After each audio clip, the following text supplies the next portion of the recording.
ہزاروں پھول سے چہرے جھلس کے خاک ہوئے، بھری بہار میں اس طرح اپنا باغ جلا، ملی نہیں ہے ہمیں عرض پاک تحفے میں،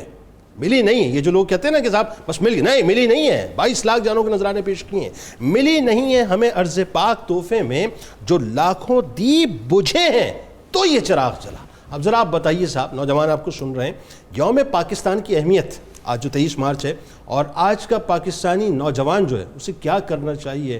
بڑا اہم سوال ہے، بتائیے سر۔ سب سے پہلی چیز تو ہمیں یہ سمجھنا چاہیے کہ کس مشکل سے، جس طرح کہ ابھی میرے باقی وردی کولیگز نے ڈیٹیل میں اس کے اوپر ڈسکشن کی کہ 1940 کے اندر یہ قرارداد پیش کی گئی، کتنی مشکل سے اکٹھا کیا گیا سب کو، اور پھر ایک موومنٹ کو لانچ کیا گیا۔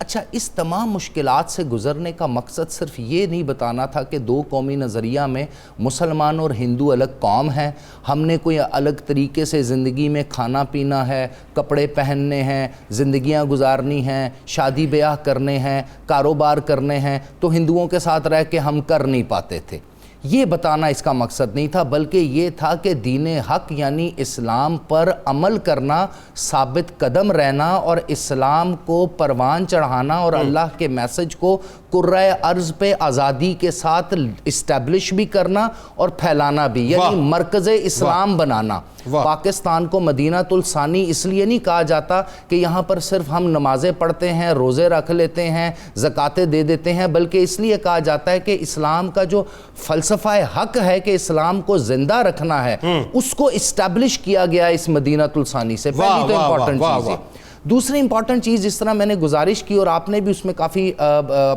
2-3 سنٹنسز ایڈ کیے، جو قائد اعظم کی ایک 100 منٹ کی تقریر، ایکسٹمپور تقریر تھی، اس میں جب آپ نے بتایا نا کہ civilization, history, culture, ideals, literature, سب کچھ اگر دیکھا جائے تو کسی بھی طرح سے ہم کسی اور قوم جیسے نہیں ہیں۔ بالکل ٹھیک ہے۔ ہندوؤں کو ایڈریس اس لیے اس وقت کیا گیا تھا کہ اس وقت جو آپ کا اس وقت آپ سمجھ لیں کہ جس کو آپ ایڈریس کر رہے تھے، وہ جو قوم وہاں پر جس کے ساتھ ہماری اس وقت کنفرنٹریشن چل رہی تھی، وہ ہندو قوم تھی۔ تو آج کی نوجوان نسل کو جو میسج ہے وہ یہ ہے کہ دیکھیں، ہم اپنے کیریئر بھی بنا سکتے ہیں، ہم اپنی زندگیوں میں کامیاب بھی ہو سکتے ہیں، ہم ورلڈلی گینز بھی حاصل کر سکتے ہیں، لیکن جو چیز ہمیں فرض کی صورت میں دی گئی ہے، پاکستان بنا کر ہم پر فرض کر دیا گیا ہے، وہ دین حق پہ عمل کرنا ہے، اس میسج کو اسٹیبلش کرنا ہے اور باقی کی دنیا کی رہنمائی کرنا ہے۔ دیکھیں جنید بھائی،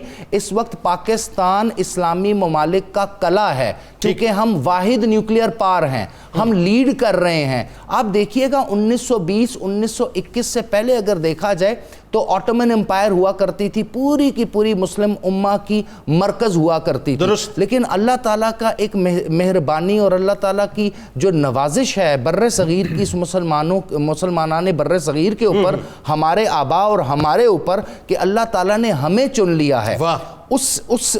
سربراہی کے لیے، جس طرح آج بھی اس وقت بھی پاکستان میں OIC کی سربراہی کانفرنس چل رہی ہے، جس کو ہم اس وقت لیڈ کر رہے ہیں، اور اس وقت دنیا تیسری عظیم جنگ کی طرف جا رہی ہے سرکار، بغیر کسی پولیٹیکل بائسنس کے۔ جی ایک عام پاکستانی کی حیثیت سے میرا سر فخر سے بلند ہے کہ میرے ملک میں OIC کو ہم لیڈ کر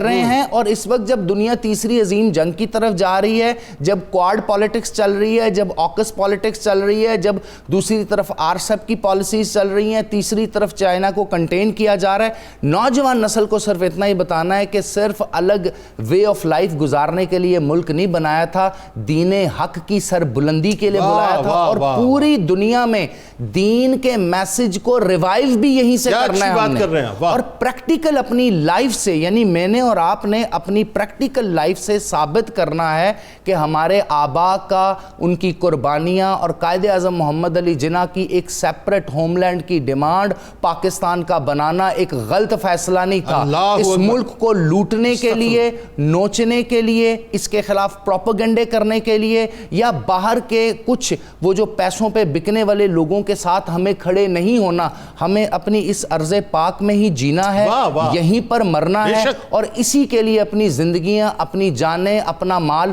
قربان کرنا ہے۔ بہت اچھی بات آپ کر رہے ہیں، لیکن ایک بات ضرور اس میں اور بتائیے آپ، وہ یہ کہ آج ہمارے یہاں ایک منفی پروپیگنڈا، آپ کو پتہ ہے کہ اب یہ 5th 6th اور 7th جنریشن وارفیئر ہے،